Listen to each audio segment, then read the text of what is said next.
Good evening, wrestling fans. I am Jeff Upson, joined by Eric Knopsnyder as always. You are now tuned in to the PA Power Hour. And Eric, I feel like it's been a while since I talked to you. What have you been doing? I know you've been going on all your nature walks and all those things. And what have you been up to?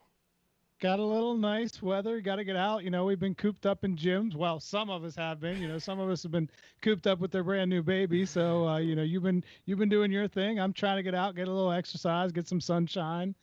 But it's been good. Well, you look good. You got your Hendo shirt on. Evan Henderson brought home the championship at the last chance qualifier. He's now qualified for the Olympic team trials going down next weekend. And it's nice to see Evan Henderson. In fact, I believe Dyson's going to have an interview with him coming up here soon. But, man, he wrestled well. I thought Chance Marsteller wrestled really well in addition to that. So it was nice to see some Pennsylvania flavor down there.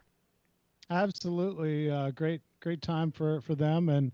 And great to see those two guys who've been around for a little while and, been through some things, differences for the two of them, the paths they've taken, but nice to see them keep plugging away at it and get a chance. And now they'll be in the Olympic trials.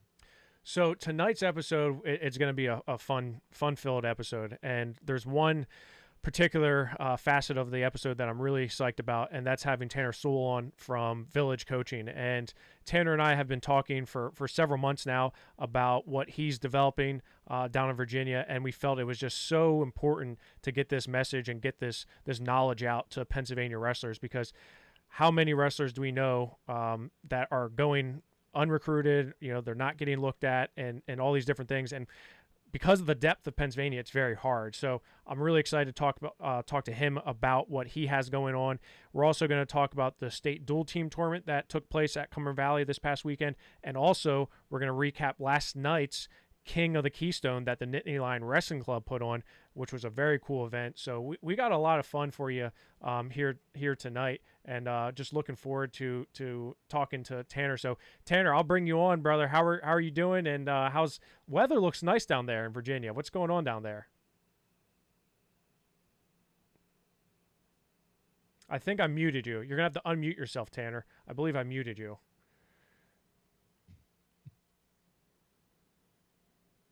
We were just talking about how professional we are, Jeff. We were, yeah. Okay. All right, we got you, Tanner. There we go. Tanner, how's it go? The weather looks really nice down there. Are you sure you're not in Florida? It's always beautiful right outside of sunny DC. The cherry blossoms just bloom, so it's the time to be in the nation's capital. Nice, Tanner. Just tell me what's going on. Tell us a little bit about yourself. What you got going on down there. I know you have like a bunch of hats that you wear. You're a coach. You're helping out with recruiting. You got all these different things going on. So tell us a little bit about what you are doing.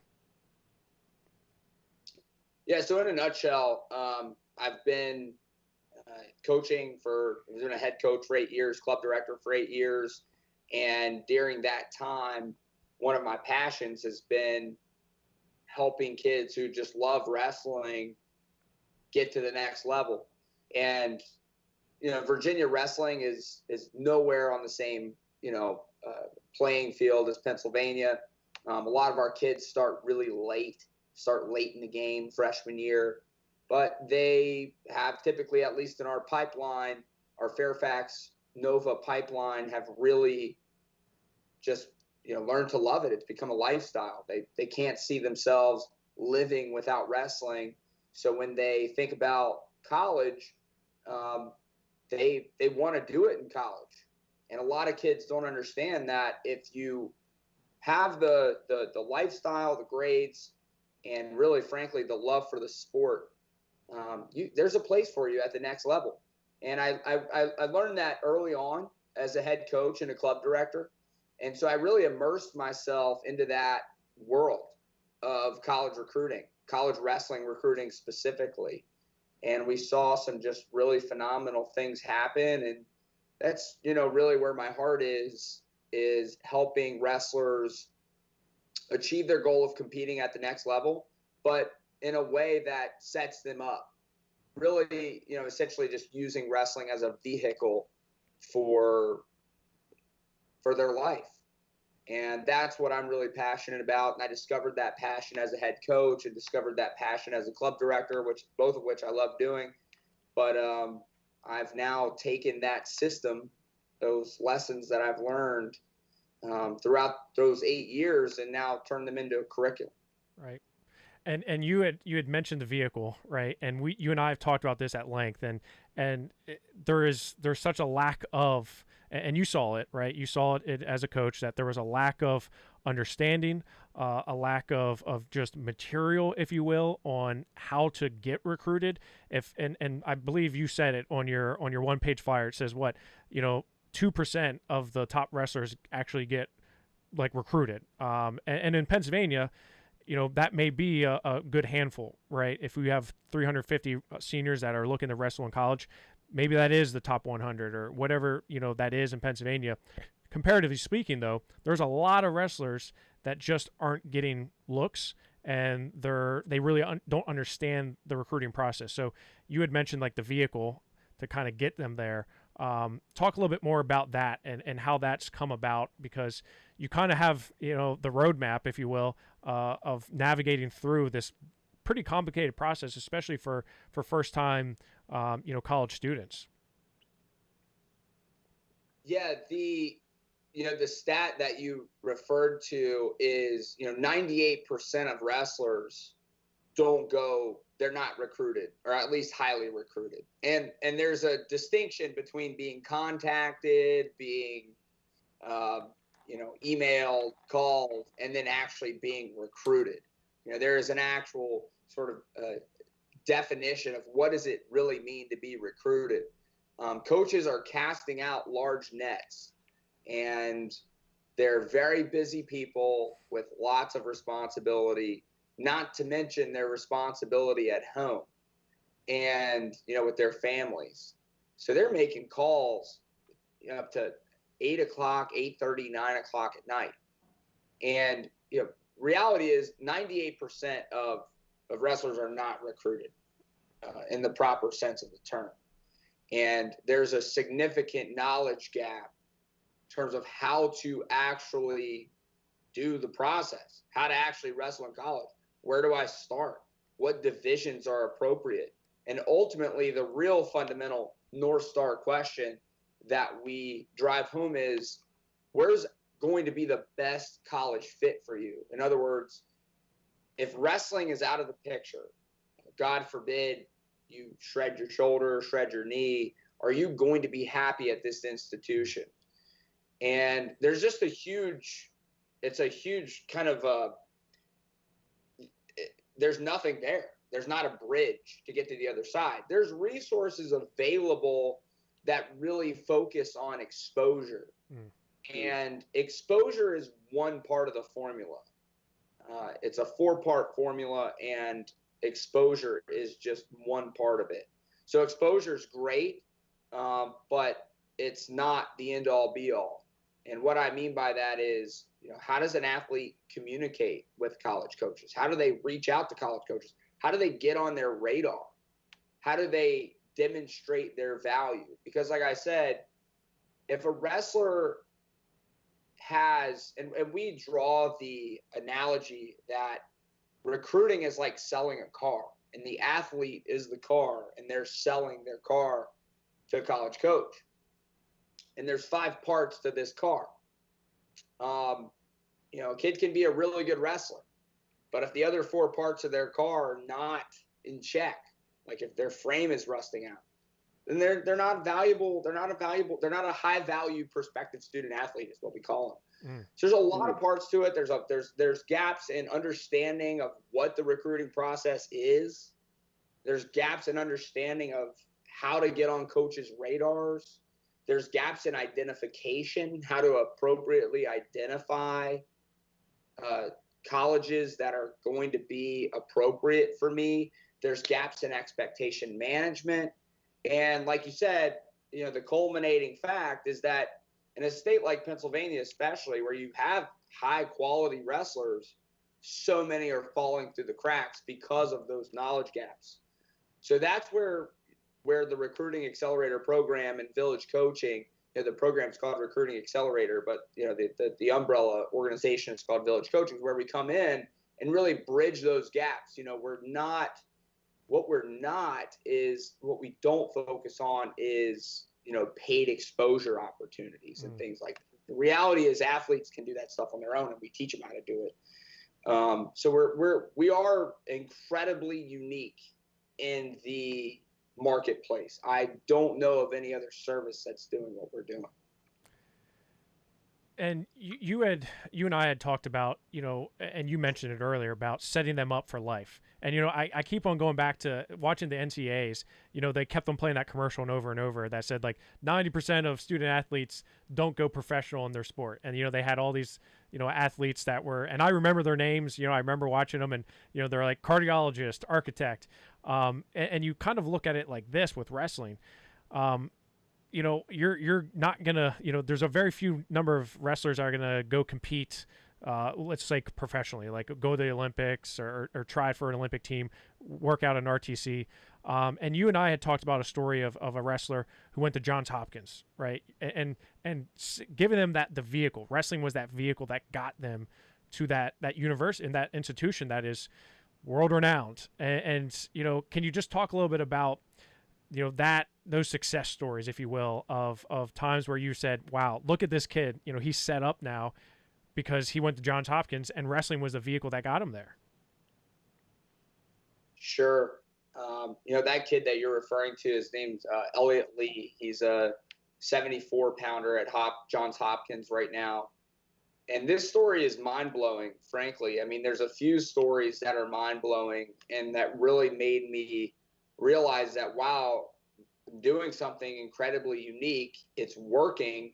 And why not apply these methods and these, this knowledge, right, and scale it so kids across the country can access it. And the story of Elliot is just one of many, but it's really a remarkable story because it really drives home the point that being a good wrestler is important, especially at the Division I level. Make no mistake. I think we all know that. If you're in Pennsylvania, you have a very keen awareness of this fact. But it's not the only thing. And I think we so often forget that in a case like Elliot never qualified for the Virginia State tournament. Wow. Put that in perspective. Yeah. The Virginia State tournament. Right. We have 6 classifications. All right. He was a great athlete. Really solid athlete. Started really late. Started his freshman year. Okay. Really didn't catch fire until his sophomore, junior year, and came to this conclusion that I can't live without wrestling coach. The reality is that Elliot lived a phenomenal lifestyle. He had phenomenal academic habits. He was ridiculously coachable, a phenomenal teammate, and had outstanding character. And this was demonstrated in all facets of his life. He was not a good wrestler, okay? He did not qualify for the Virginia State tournament. However, he had some intangibles, had some athletic ability, and really loved wrestling. Coach Keith Norris at Johns Hopkins, very phenomenal coach, 3-dimensional coach, amazing human being, sees this. And of course, I'm coaching Elliot on, Elliot, here's how we go through this. Here's how we're going to show Coach Norris our value. And we build a relationship. He builds a relationship with Coach Norris at Johns Hopkins. And that's where he wanted to go. He wanted to go there to study biochemical engineering. He applies to, this is another fact, don't fall out of your seat. He applies to UVA and Virginia Tech, okay? 2 outstanding state schools here in Virginia. He does not get in to either school, but he got accepted into Johns Hopkins. What? That's mind-blowing. Well, it is. It's completely mind-blowing. And here's why he got accepted into Johns Hopkins. He demonstrated his value to Coach Norris. He met the basic academic requirements. He had 4 of the 5 parts of his car in outstanding condition. Coach Norris was willing to invest in him in a slot to get into the school. And that's something that a lot of people don't know about is these high-level little Ivy Division III institutions like a Hopkins, Washington and Lee, Case Western, Williams, Stevens, all of these other really high-powered elite institutions, their wrestling coaches have slots. They can advocate for you in the admissions office, provided that you're a high-value car and that they want to invest in you. So there are no D3 scholarships, but there is a way for a Division III coach to invest in athletes. So it is a competitive advantage if it's done appropriately. And we've seen that not only at, NAIA levels, D2 levels, but especially, that there's a very unique D3 model. And yeah, so that's one of the stories. It's Elliot. Tanner, this whole process, I think, is confusing enough for, as Jeff said, for parents and student athletes and people who want to go on and compete in college. But how much more difficult is it right now, being everything that we've gone through with COVID, being how difficult it is for coaches to figure out what their roster size is and what they're looking for? I mean, this seems like a time right now where it's got to be more confusing than ever to try to go through this process.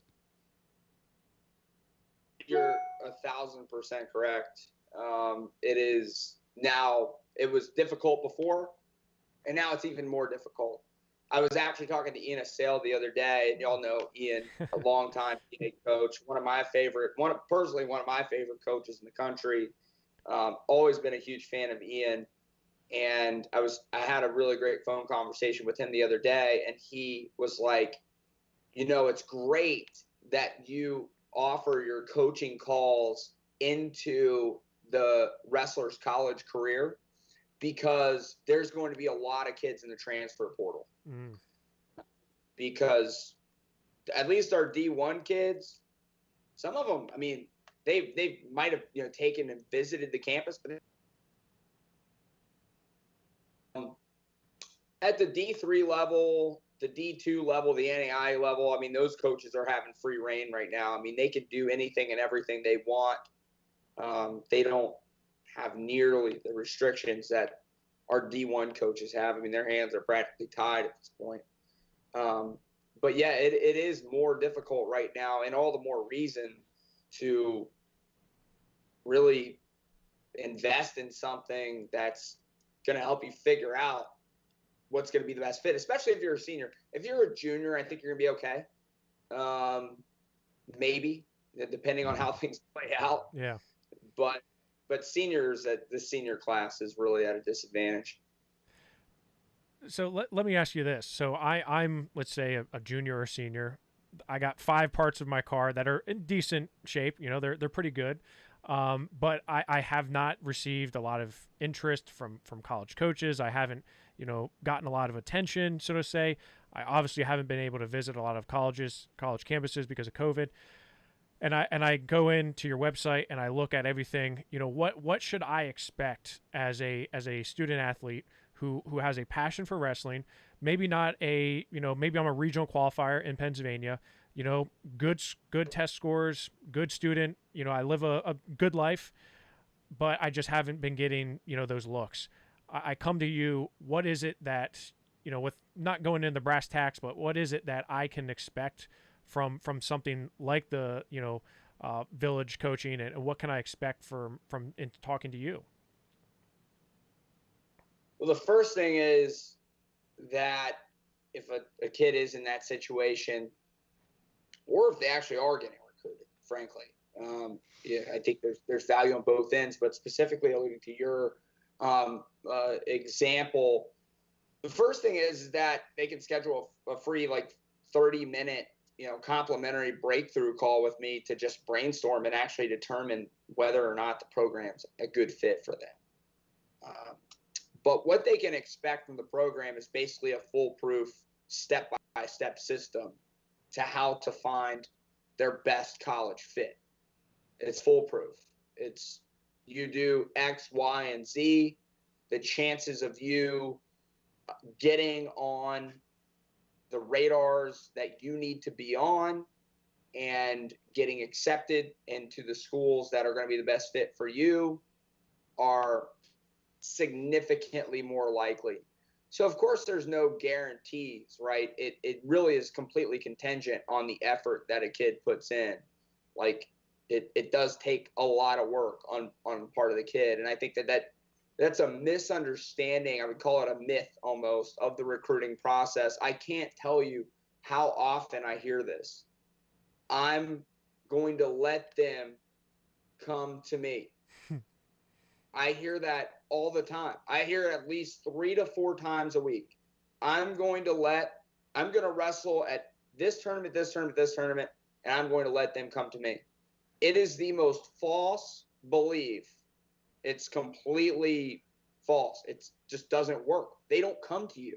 If you're a junior, okay, if I'll tell you what, here's a point blank gauge, right, as to whether or not you're really probably going to be getting recruited. There's always exceptions to this rule. But if you just graduated your sophomore year and it's June 16th and you have not been contacted,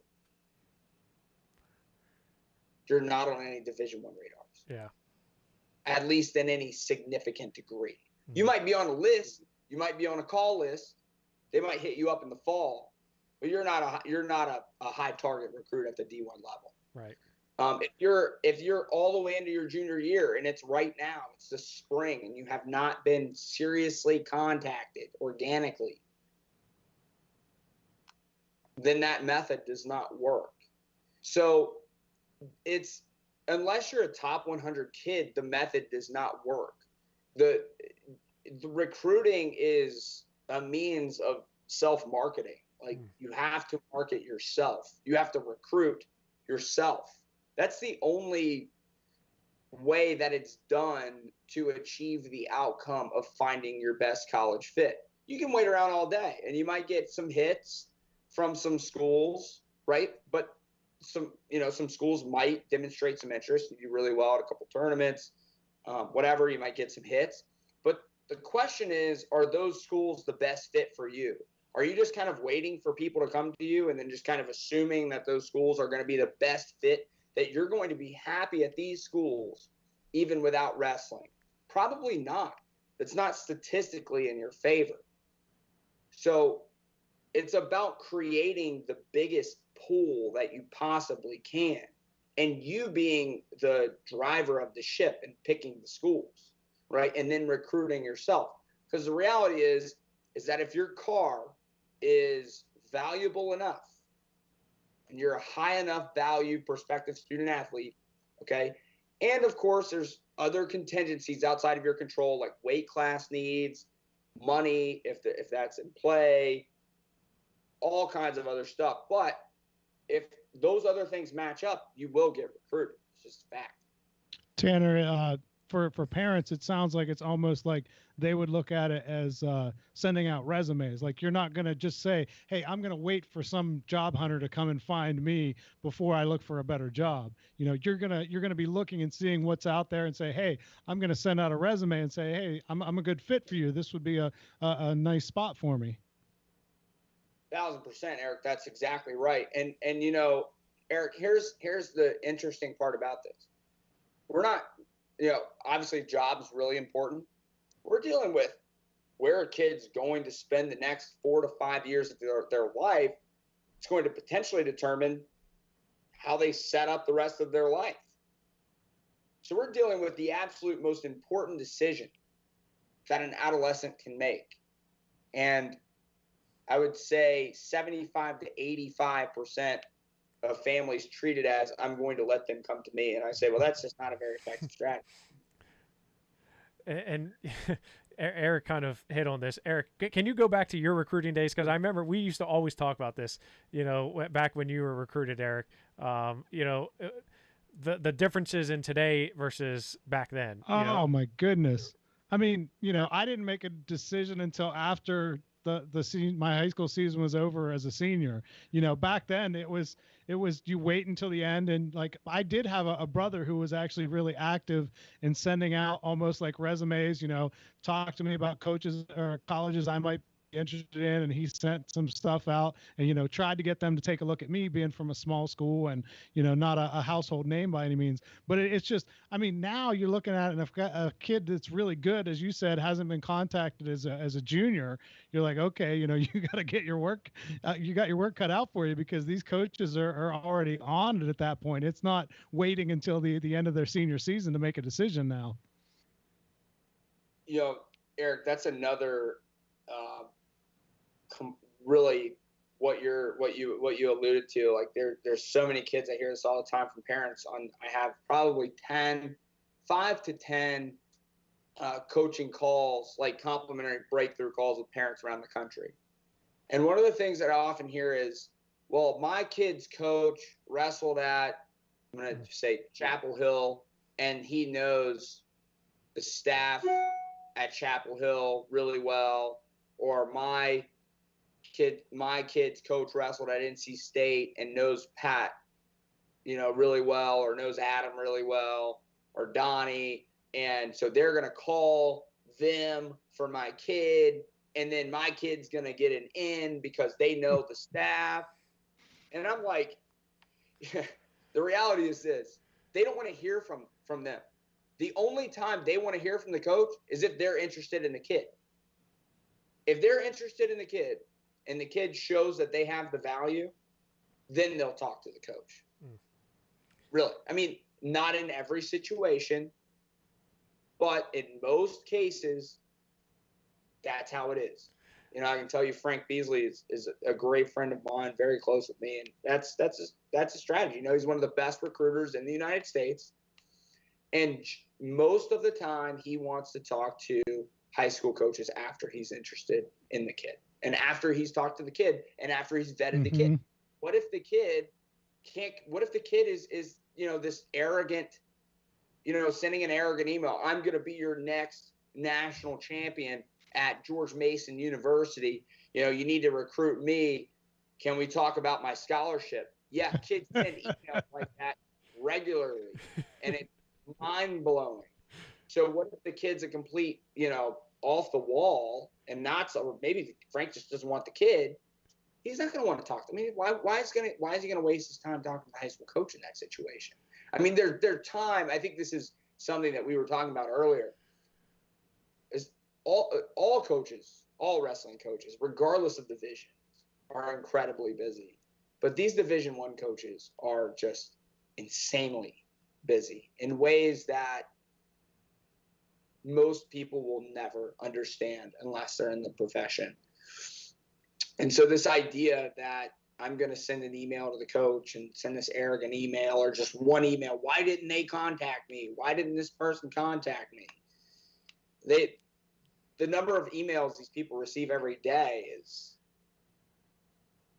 exponentially more than the average person. Yeah. And I love Frank Beasley. Eric and I have had the pleasure of getting to know Frank very, very well. In fact, in Fargo one year at the airport, he drove us to our Airbnb from the airport, because we're like, we're gonna get an Uber, and he's like, are you sure? Are you sure you don't want to ride? We're like, all right, give us a ride. So such a great ever guest on the podcast too, right? He was up there. Yeah, he was up there as our one of our. Like the first. Yeah, he was. And Tanner, you had talked about this before with bombarding people with emails and things like that, and I think that's kind of what you alluded to is how you're kind of playing matchmaker, but you're also just kind of giving a roadmap to say, hey, this is, we didn't talk about grants. Like what about grants? What about different things that can help me, get in? What are different avenues to really try to appeal to not only the coach, but also the university as a whole. And I feel like there's so many layers to this, right? And I know we don't have enough time to go through all the layers, but there's so many different layers here. It's can be a little overwhelming, and not only for a parent, but, a high school coach, a wrestler who hasn't had any older brothers, like Eric talked about. I mean, it's like, where do you even start? I don't know. I mean, I feel like it's me as a father. I'm waiting for the manual to come in the mail to tell me like how to be a father. And like, they don't teach you that. You just say, hey, here's your kid. And you go home from the hospital and you're like, okay, what are we doing here? It's almost like, there's no manual for college recruiting when it comes to wrestling. Would you agree with that? 1,000%. And the quote unquote manuals that are out there are not manuals at all. I mean, the amount of money that's being made annually on paid exposure driven services, I will not name any by name, but they're very prominent, and people invest in these services a lot. When I ask on coaching calls, and there's 2 points I want to hit here outside of this, but when I ask on coaching calls, have you invested in any other service to help facilitate your child's admissions and recruiting process? I typically, 60, 70% of the time get a yes. And it's an exposure-driven service, meaning that your child creates a profile and this organization sends out emails to college coaches with their profile. I asked, have you had a good return on that investment? The answer is traditionally no. And it's because it's not a roadmap. Like I said, exposure is just one piece of the formula. It's important, but it's not the most important.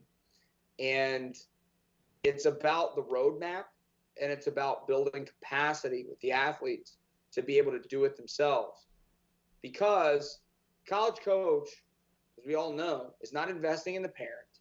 They're not investing in the kid's high school coach. They're not investing in their friend's brother's cousin who wrestled at the school and knows the coach. They're investing in the athlete.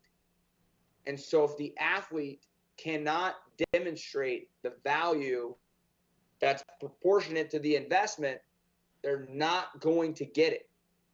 And so yes, it is a roadmap. Literally, it is a literal roadmap that I literally have checklists for every grade level. Say, if you go through, and this is your 12-month task, right? To go through and complete these checklists, you can schedule your 15-minute call with me whenever you want to help you navigate it. Here's where you need your parents' help. Here's what you can do on your own. Here's where you'll need me.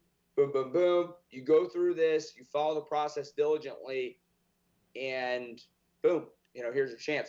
But one of the interesting thing about that is it really tests how bad a kid wants to wrestle in college, because it's work.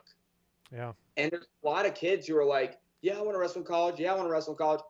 Do you just want to wrestle in college because you want to have like a signing day or like something like that? Or do you want to wrestle in college to make your parents happy? Do you wrestle in college because it's something that you're just naturally good at? I mean, why do you really want to do it? And the course, although it's not overwhelming because the kids are student athletes, I mean, they have things they have to do and focus on. But it really tests the ones who are like, okay, you sure you want to wrestle golf? You can't do 30 minutes of work outside of the class and then schedule a 15-minute call with me. Are you sure this is what you want to do? Because if you can't do that, and you can't do the process right, or at least give it your best, are you sure you want to wrestle in college? But the other thing that you brought up that I thought was really fascinating is high school coaches. I mean, really, I'm a high school coach myself. Fortunately for me, it's just something I was just able to, I just immersed myself into. But college coaches don't have the time to guide each and every one of their athletes through this process. And that's not their fault. That's just the nature of the job. I mean, any of us who have ever coached at any level,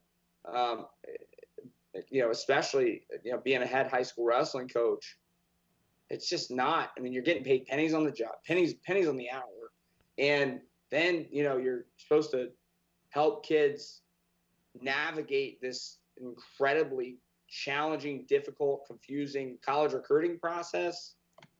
So the way that I see this is really as a means of supplementing the hard work that high school coaches are doing around the country.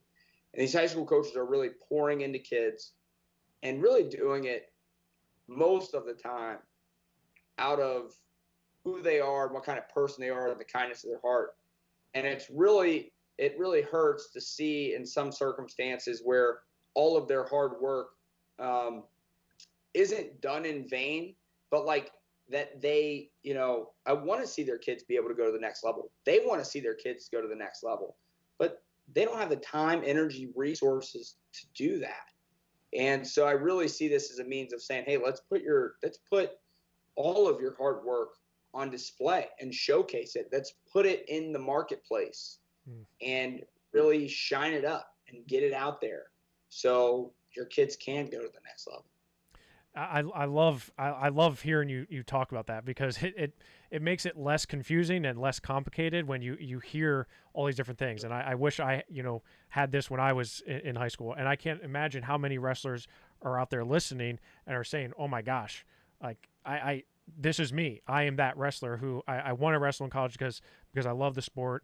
I may not be a state champion, but I'm a pretty darn good wrestler.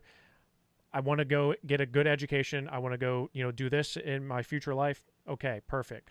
And I know we're going to be working together for in the future, Tanner. I know we're going to, really get into the Pennsylvania market. But say I am a kid right now in Pennsylvania, a senior who has not been recruited.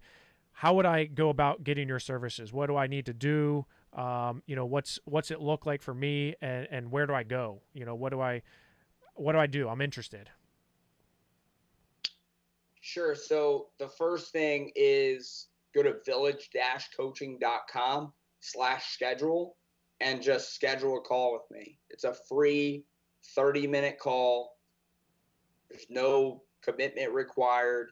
Schedule a free call, and we'll talk about, I'll ask a bunch of questions. I want to know a little about you, know a little about your situation, know a little about what you're looking for, and really ultimately will determine whether or not you're a good fit for the recruiting accelerator program. And if you are, answer any questions that I can help you with. Okay. And really just to add on to that, I think it's imperative that kids start sooner than later. There's this understanding that, well, I'll start when I'm a junior. That's a terrible idea. Start when you're a freshman. That is the best time to start a recruiting cohort, is when you're a freshman, because the services apply through the duration of your high school career. So it's a one-time, lifetime deal. Yeah. It's not like once you're done with the recruiting accelerator, it's over. Once that's over, you can recycle through a program again.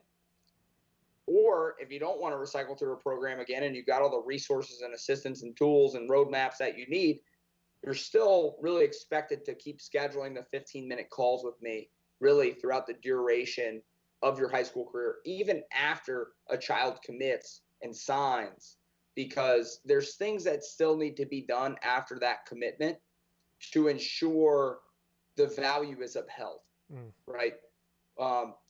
There's a lot, again, another misunderstanding, and I don't want to go down a rabbit hole in this, but it is important for families to know that even after the commitment or the signing or the school commitment is made, it is possible for a kid to completely put a target on his back with a coach.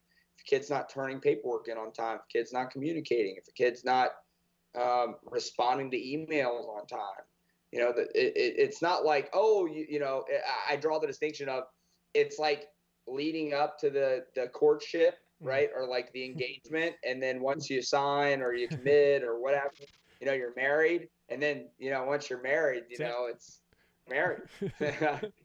I mean, the transfer portal, but the reality is that's how things happen. That's how, I don't say coaches treat kids like crap after they sign, right, but it's like, I got you. Yeah. I got you. Yeah. We're married now. Yeah.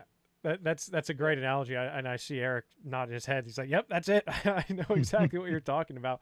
Well, Tanner, we definitely got to have you on again, and I want to talk more about this, and I'd really like to get some Pennsylvania wrestlers signed up for your courses, and really, just in the couple hours that we've been on the phone, I've learned so much about it, and I live it, and I've had parents email me, I've had coaches email me, I've had wrestlers email me or message me and say, hey, my kid needs, can you help my kid? And I feel like it's our duty as PA Power Wrestling, as a media company covering high school wrestling, is to get these kids' names out there in front of coaches, and get them to you to say, okay, because I'm not the expert, you are, and to say, hey, these are some of the things that you need to do. Like you said, a checklist of things. So, I know I speak for Eric when I say it was a pleasure just kind of going through this and talking about this, because it's a lot to wrap your brain around, right? And it can get a little overwhelming. So I just appreciate all the time and effort that you've put into building Village Coaching, and building out these cohorts, and really helping student athletes achieve, like you said, sometimes lifelong dreams, and setting up for life, because there's life after college, and there's careers, and there's all these different things like marriage. Like it's not over once you just say I do.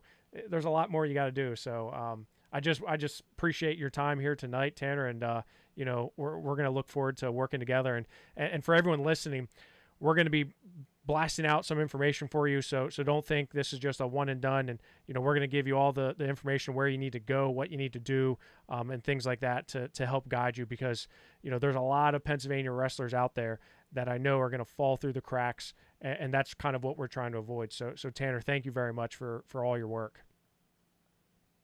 Yeah, thank you guys so much. Truly, you're a phenomenal resource and asset to the wrestling community. And thank you so much for giving back in the way that you do.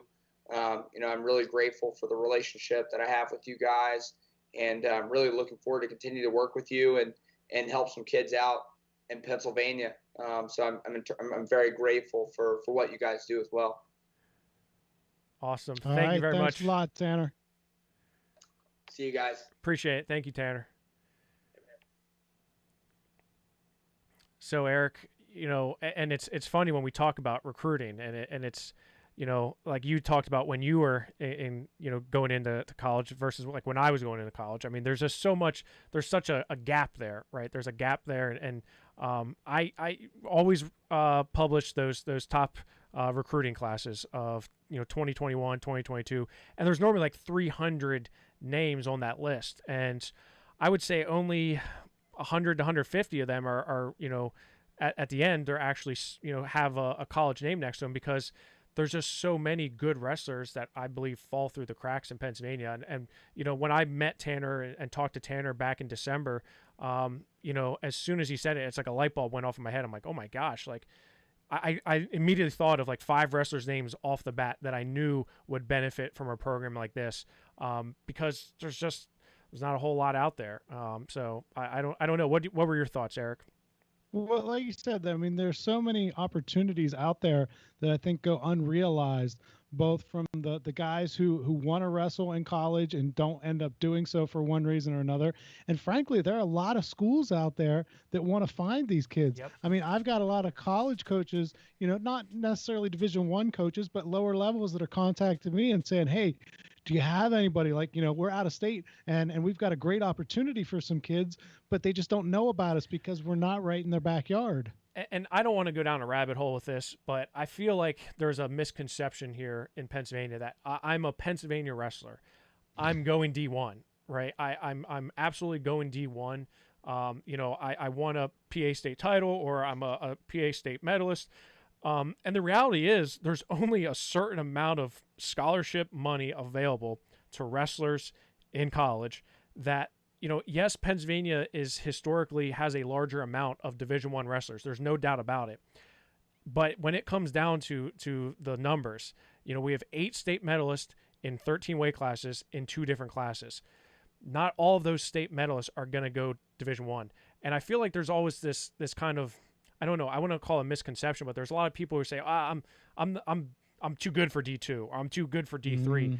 And when Tanner and I were talking last week or the week before about some of the guys he works with, and Joe Kemmerer's name came up. And if you guys remember him, Joe Kemmerer was a state champ for Crestwood, undefeated state champion. He beat Seth Ciasuli in the state finals. He wrestled in both Division II and Division I, and he has a really nice story about the differences between the two of them. And I just think there's a lot of times misconception where Pennsylvania wrestlers think like, if I'm not getting called by Penn State, what good is it? And like you said, there's so many Division II, Division III colleges out there that would just die for some Pennsylvania wrestlers. and good Pennsylvania wrestlers. Cody Law, right, goes to Penn State, then goes to Pitt, Johnstown, and wins a national championship. I mean, and now he's going in MMA. So, not saying that it's because of Pitt, Johnstown, but it's, he found his path, right? Yeah, absolutely. And on the other end of that, going back even further, is Jody Strittmatter, who went Division II. And I know, Coach Pecora always tells guys, hey, look, if you come here and you have success, you win national titles, I'll help you go to Division I if that's what you want to do. And that's exactly what he did with Jody. Jody won a couple Division II national titles, and Coach Pecora was right there with him saying, hey, let's look at Oklahoma State, let's look at Iowa, let's look at the top programs at the time, and that's kind of what he did. I mean, coaches will work with you if you're that good and that's your dream. They'll say, yeah, I'll help you get there. I'll take 2 years of Jody Strittmatter. Who wouldn't? Yeah, no, you're absolutely right, and Jody is a perfect example of that. A guy who started out there, probably, and you look at why that is, and Jacob B. Ely is another example, a Hopewell guy who started out, was a regional qualifier in District 7, but then all of a sudden burst on the scene and wins a state title, and maybe he's not getting the looks that he wanted, right? And now he's at UPJ. He was an All-American this year. And I just look at that and say, man, there's so much opportunity here for Pennsylvania wrestlers. There's so many just chances, and how many get missed, right? How many guys slip through the crack and fall through. So, but not to spend all night on it. I just wanted to talk about, that a little bit more, Eric. And, as I mentioned earlier, we're going to be giving a lot of information out on the Village, coaching and Tanner and everything that he's doing and how to get set up with that, because personally I think if you're interested in wrestling in college and you just feel kind of lost a little bit, this is a huge roadmap for you and really helps. I mean, like I said, I feel like I'm pretty well versed in how the things work because of just doing PA Power Wrestling, but after talking to him for several hours, I've learned so many different things, and I'm just like, I can't wait to tell this father or this person or this wrestler, because I didn't know this stuff. So it's very beneficial. Eric, it's a weird time in Pennsylvania wrestling because the individual state tournament wrapped up, NCAA's wrapped up, but then we went back to wrestling, right? We had some a weird week of wrestling where we had some district dual championships, but then we had the PIAA state dual championship at Cumberland Valley High School. So we had the final 4 teams in both classes go to Cumberland Valley, meet up for a reduced or condensed state dual tournament, if you will. And as usual, for the 5th year in a row, Reynolds Raiders, they come out with their 5th straight PIAA state title. It's quite impressive what they did for several reasons. One is, Reynolds is a team that, when they won this first state title of 5 in a row, none of those wrestlers are there now, right? They have done this 5 different times with 5 different teams with different superstars, right? So that's very impressive in its own right. The other impressive piece of this is the last 4 years, they've wrestled Southern Columbia. So not only is Reynolds really good, but Southern Columbia is so darn close that they're better than every other, district out there or team out there, that they've come that close to Reynolds.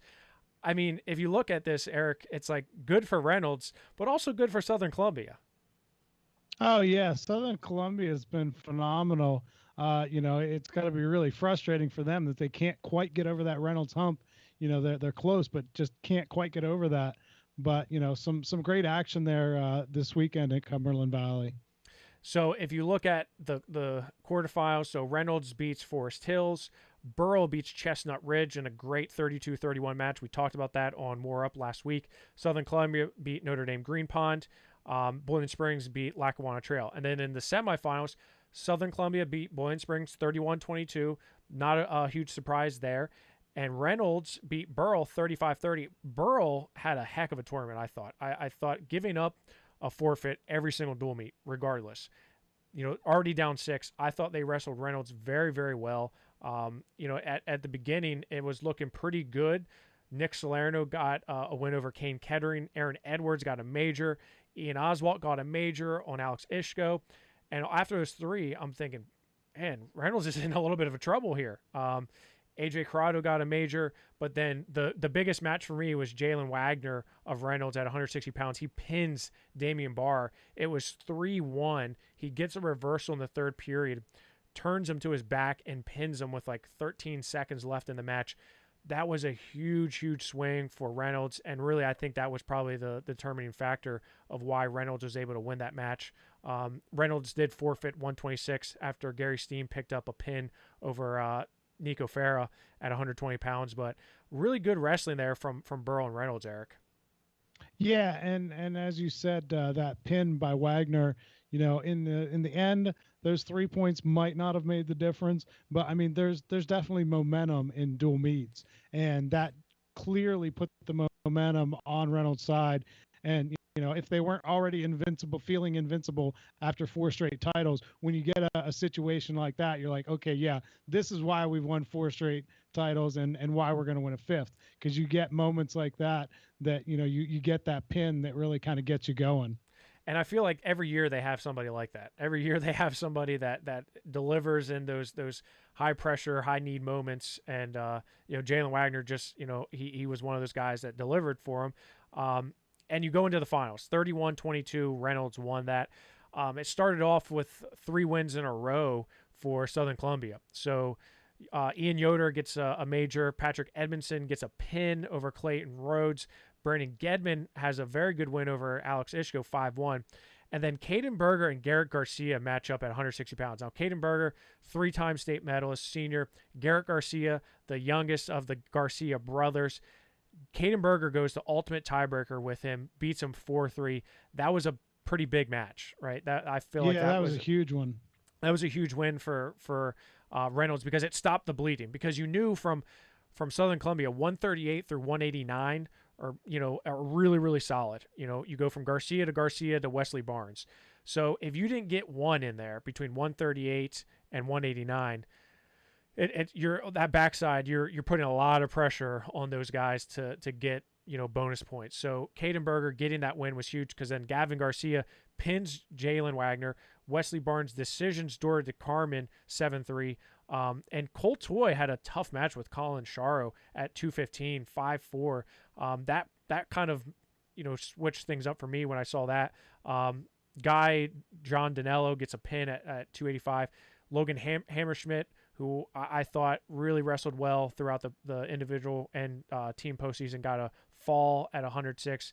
Chase Bell got a major over Brady Feast at 113. And all of a sudden, you got into the kind of meat of Reynolds' lineup, ending with Gary Steen and Kane Kettering. So Reynolds ends up winning their 5th straight. Now, I ran some numbers here, Eric, and if you look at the number of state finals Reynolds has been in. Now, remember, the state dual tournament has only been around since 1999. Reynolds has appeared in 12 state finals appearances since 1999. Not in the state tournament, finals. They've been in the finals 12 times. They've come away with 8 titles out of 12 times. So you went to the finals 12 times. 8 out of 12 times you came away with that championship title. 8 is the most out of any school in the history of Pennsylvania. Bethlehem Catholic has 7 titles to their name. That's really impressive. I mean, I don't think we say it enough. Reynolds is a dang dynasty. Yeah, it's unbelievable. And I know there's some rumors out there about how things, how kids end up at Reynolds and all that. But don't forget, they are a public school. To me, doing this as a public school is really, really impressive, because you do have boundaries. And I know, like I said, there are going to be people that say, well, they got this guy that wasn't supposed to be there and that guy and all that. But still, they're operating within the parameters of a public school, whereas a Bethlehem Catholic can kind of draw from all over the Bethlehem area there, the Lehigh Valley. Yeah, and I'll say to those naysayers, every single good program in the state of Pennsylvania has somebody who did not come up through their quote youth program. Okay, that's just the bottom line. And whether that's because families are moving in, because of wrestling, because of education, whatever it is, there is not, I would say, and maybe don't quote me on this, but there's probably not a top 10 team in each division, AA or AAA, that does not have a kid who came not, all their kids came through their youth program from, 8 years old all the way through. That's not realistic. That's not feasible. So yeah, I mean, we can get into that whole thing another time. I don't want to go into the debate of, who recruits and who doesn't and things like that. Reynolds did what Reynolds had to do. Now let's go ahead to AAA, and Waynesburg did exactly what we expected them to. And my alma mater, Central Dauphin, just got absolutely whooped up on, 42-3. Hey, I mean, we kind of all saw that coming. And I said this to you. I said this to last week. I said you were mailing them the trophy months ago. Mailed them the trophy months ago. Did you see they had a banner pre-made? They had a banner. No. Did you see that? They had a picture of a banner that said 2021 PIAA state champions. I mean, they didn't get it made in that 3-minute time span that they took the photo that they won. They had that made months ago. You know why? Because they were that certain that they're going to win. All they had to do was show up. And I hate to say it, but that's kind of what we said, right? We knew Waynesburg was just going to come in and dominate, 50-13 over Williamsport, 42-3 over Central Dauphin in the finals. It was not close. Waynesburg dominated. And that's basically the story of the tournament. Central Dauphin had a good match with Springford in the semifinals, and even my former head coach Jeff Swigert, I read in the paper his quote that said, of his 37 plus years in coaching, he says, I don't think I've ever seen a more balanced team than that Waynesburg team, and that's saying something, because Jeff Swigert has coached against the best teams in the state of Pennsylvania, the Central Mountains with the Alton brothers, all those teams, the Franklin Regionals, the Cannon Max with their loaded lineups. So that's saying something. Waynesburg is probably one of the best teams of the decade, with all their talent, Eric. I think absolutely. I don't think the decade is going far enough. I mean, I think that this would have to be one of the, as he said, one of the most balanced. I don't know if they match up with a North Allegheny from the late 80s, early 90s there, or Franklin Regional maybe in terms of star power. Franklin Regional is going to be hard to top in that department. But for, especially 1 through 13, I mean, that's an incredible lineup that they got all those guys to fit in there that are all that talented. Yeah, and you're absolutely right when it talks about the different classes. And let's not forget, Waynesburg is a AA school that elects to wrestle up in AAA. Now, I always say that, and people are like, well, yeah, but look, they have all these kids from all over the place. Okay, I get it, all right, but the bottom line is they are a AA size school wrestling up in AAA. And quite frankly, I think they're one of the top teams in the nation. 5 individual state finalists. 3 champions. I mean, they're doing something pretty right down there in Waynesburg, and whether that's by virtue of the feeder program, getting good guys into the room, it's huge for Waynesburg, and and they return a lot too. Yeah, last year we said that, where they return their whole lineup, but they still return a lot next year, so they're not going away anytime soon, Eric. So that wasn't the only action we had. We also had last night. The Nittany Lion Wrestling Club put on a wonderful card called the King of the Keystone. Now, you and I, Eric, have talked about it for years. The Challenge of Champions, which, RIP, that was back in 2000. It was an event you wrestled in. You were in the prelim. You warmed up the crowd a little bit. It's an event that I put him to sleep maybe, but No, of course not. It's an event that I wish would be resurrected, and the Nittany Lion Wrestling Club and what they've been doing, of course, on Rockfin and all their cards.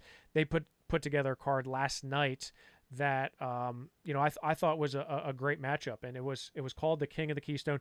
Now, they weren't able to get AA champs versus AAA champs. That and it's with the Classic being this week. It's hard to get those guys to commit. The time frame, the windows are so tight these days with trying to get wrestling done out after the season, especially with this season, being that it was so delayed and because of all the issues that we had with COVID, it's tough to try to get those AAA versus AA state champions going. But they did have a good card, Eric. So let's go over that card now. I'll pop it up on the screen there. So we are going to admit that AAA did get the win, right, Eric? I'm disputing that. More AA wrestlers won matches last night than AAA wrestlers. Yeah, but the two AA wrestlers, that's not fair. I mean, and technically Eric Gibson I'm just wrestled saying, for more AA wrestlers won matches in this event than AAA wrestlers. Okay. I mean, if that's the way you want to say it, then that's fine. That's like no, you're right. You're right. Now, and you complained. AAA did win. You complained earlier today about IA Wrestle sending out. I'm sticking up for my AA guys. You said they won the duel. This is fake news. IA Wrestle sent out and said Spencer Lee wins the Hodge. Well, technically, he kind of won the Hodge, but he also is sharing that with Gable Stevenson. It's co-Hodges.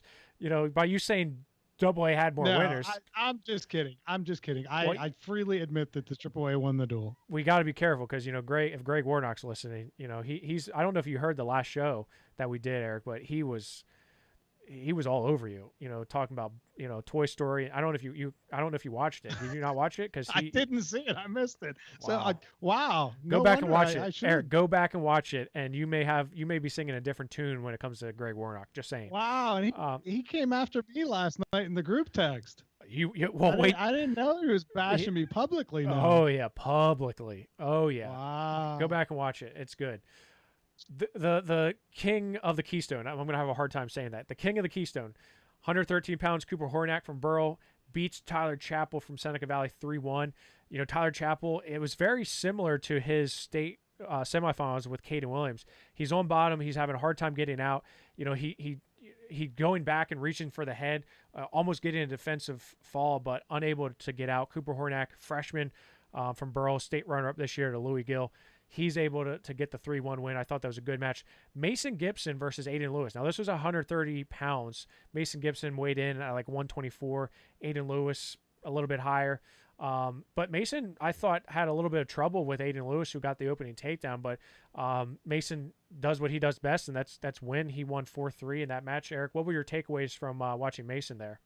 Yeah, I expected that to be a little bit more open. What we're used to seeing out of Mason is going out and getting a takedown or two in the first against a really good guy and then just kind of opening it up as it goes. But credit to Aiden Lewis. He, as you said, he got that opening takedown, which took a while to fight for and eventually got it. And then he was very, very close to getting a reversal in the third that would have tied the match up. Ended up only getting an escape out of it. But, I mean, that was a really tough match for Mason Gibson, and that's a credit to Aiden Lewis and the level that he's on that I think he probably doesn't get enough recognition for. Yeah, I mean, I think it was a combination of a few things. Aiden Lewis was a little ticked off that he didn't make it to the medal round of states after being a state runner-up the year prior. Probably had a chip on his shoulder, maybe a little bit bigger, but I think he just was able to slow. I think he had a great game plan. I think he was well coached in the sense that he knew what he had to do against Mason Gibson. I think Mason being in high school now, there's a lot of film on him. There's a lot of people know what he does. A lot of times people can scout you, and especially with Mason, who has a very unique style of wrestling, loves his go-behinds. People are going to start picking up on things and try to do things. It's like Austin Asano. It took a few years, but people are starting wrestling with their hand behind their back. And now we see RBY wrestling him in the NCAA tournament, with his hand tucked behind his back so he's not able to tie him up. So you may start seeing things like that. 136 pounds, Scott Johnson from Muncie beats Chad Ozias from Connellsville 5-2. I thought Scott Johnson, a state runner-up this year, lost to Joey Fisher in the state finals. I thought he looked very, very good and solid against Chad Ozias. 140, Briar Priest, 140-pounder from Hempfield, won a state title this year at 132 pounds, beating Dylan Chappell in the finals. He beats Zach Whitmer from St. Joe's 6-2. Zach Whitmer, 4-time state medalist from St. Joe's, going to Columbia. And Briar Priest took care of business with him. One of my favorite matches had to be 141. That was Jude Swisher of Bellefonte over Ian Oswald of Burrell. Oswald, of course, a 2-time state runner-up to Brock McMillan. Jude Swisher's able to beat him 1-0. What were your thoughts on that match, Eric? Great match there. And, first off, credit to the guys like Burrell, Oswald and Corrado, who wrestled the day before in the team duels and then are willing to say, hey, yeah, I'll put it on the line again against a really good opponent in the King of the Keystone. So a couple guys that did that on different teams, and that's awesome to see.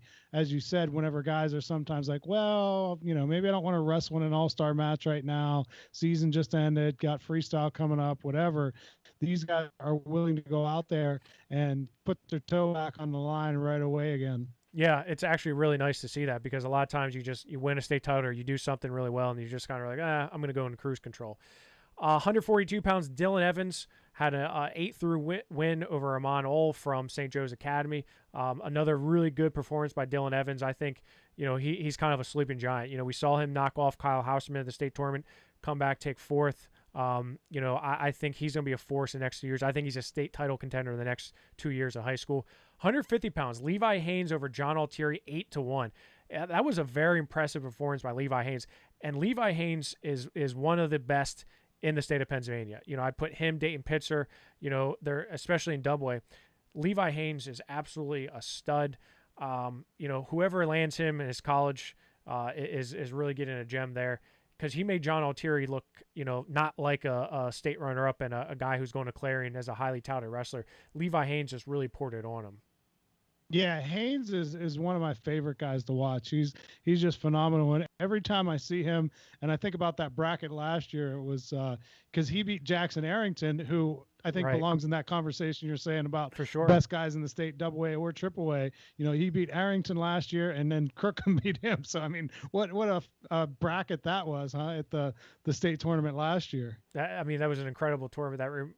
Bracket. It reminds me of the Cole Matthews, Max Murin, and Brian Courtney brackets, right? You had three guys, state champions. Don't forget John Gabriel in there too. And John Gabriel from the Pride of Bedford. You're right.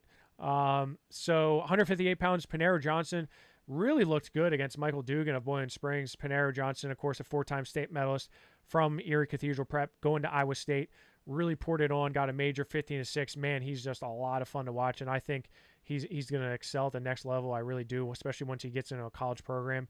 176 pounds, Lance Urbis beat Jake Jones. I accidentally tweeted out Josh Jones, his older brother, and Brad Wilson was all over out on it. Of course I did. I'm a lack of sleep. I'm doing 100 things, and I slip. I say Josh Jones. It's not like it's his brother or anything. It was Jake Jones. Josh Jones did get on Twitter and let us know that it was not him. It was his brother Jake. But Lance Urbis, great win over him. Lance had a good win over Sammy Starr in the state consolation semifinals at 172 pounds, ended up taking fourth this year. He's headed to Penn next year. Ethan Rossman at 189 beat Wesley Barnes 3-1. I don't know if you saw that match, Eric, but it looked like a very contrasting body styles. Wesley Barnes looked kind of tiny next to Rossman. Did you notice that? I did not get to see that one. Well, Wesley Barnes looked significantly smaller than Rossman. Rossman was able to get a takedown in the third period to win at 3-1. Nathan Taylor beat Billy McChesney from Greensburg-Salem. Nathan Taylor, of course, Lehigh recruit. He was a state champion this year from Brookville. He won 3-1 in a tight match. Dayton Pitzer beats 3-time Utah state champion and a Sanderson Wrestling Academy product, Lucas Cochran. Dayton Pitzer beats him 7-0. Man, Dayton Pitzer looks good. And of course that's 200 pounds, right? So he wrestled 215, probably is really a naturally 195 pounder, but man, he looked really good. 7-0 over a guy who, is highly touted, Eric. Yeah, I thought he was going to get the fall there too. I mean, Pitzer's just, as we said before, outside of Nick Feldman, I mean, he seems like he can take on just about anybody in that weight range. Yeah, and I think that really shows you how good Nick Feldman is, right? I mean, because you see how good Dayton Pitzer is, but all of a sudden you're like, Nick Feldman's beat him twice, and not convincingly, but he's beat him pretty good. 165 pounds, a rematch of True Power. We saw this match back in October. Eric Gibson over AJ Corrado. Bishop McCourt versus Burrell, 10-5. Eric Gibson looked really, really sharp. I hate to just wonder, where he would be if he had been in the state tournament, likely at 152, probably could have been a state champion either way. And I said that and people are, oh, well, he was well rested.